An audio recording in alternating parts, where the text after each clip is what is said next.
திருநெல்வேலியிலேருந்து 10 kilometre வந்தால் போதாங்க. இப்படி ஒரு தனி கிணறு ஃப்ரீ சர்வீஸ், அதுவும் 3 ஏக்கரு 10 சென்ட் இடம் தாங்க.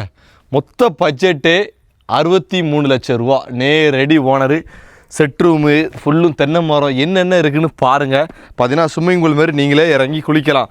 ஆனால் ஸ்விம்மிங் பூல்லேருந்து ஆழம் கம்மியாக இருக்கும். இது பார்த்தீங்கன்னா ஆழமான கிணறு. மானூர் போகிற வழிங்க, திருநெல்வேலி டு மானூர் சங்கரங்கோயில் போகிற ஹைவே இருக்கா, ஹைவேலேருந்து பக்கம் மானூருக்கு முன்ன கட்டியே வந்துடும். மெயினான லொக்கேஷன் இருக்குது, தரமான இடம். ஹைவேலாம் போனால் ஒரு 1.5 கிலோமீட்டர் 2 கிலோமீட்டர் 1.5 கிலோமீட்டர் அவ்வளோதான் வரும். இருந்து ஜம்முன்னு நீங்கள் டைவ் அடித்து விளையாடலாம். ஸ்விம்மிங் பூல் மாரி ஜம்முன்னு ஒரு லொக்கேஷனு திருநெல்வேலி பக்கத்தில். அதுவும் ஏன்னா சிட்டிக்கு இருக்கவங்க நிறைய பேர் கட்டிங்க, எனக்கு பக்கத்தில் வேணும்னு சொல்லி. அதேமாதிரி தேக்கு மரத்தை பாருங்கள், இதே சைஸில் தேக்கு மரம் வந்து ஒரு 80 தேக்கு மரம் நிற்கி. 80 தேக்கு மரம் இதே சைஸில் நிற்கி. 3 ஏக்கர் 10 சென்ட்டுமே அடர்ந்த இடமா தாங்க இருக்குது. பவுண்ட்ரி ஃபுல்லாக அப்படி லைட்டாக காட்டுங்கண்ணே.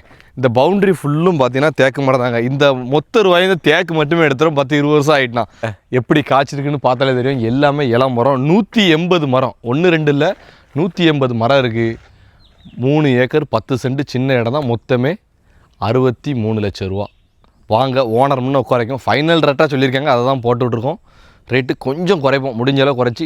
டாக்குமெண்ட் எல்லாம் க்ளீனாக இருக்குது, லீகல் எல்லாம் பெர்ஃபெக்டாக இருக்குது. தார் ரோட்லேருந்து ஒரு 100 மீட்ரு வந்தாலே போதும் நம்ம இடம் தான். அவ்வளோதான். இங்கூடி தான் தார் ரோடு பக்கம்.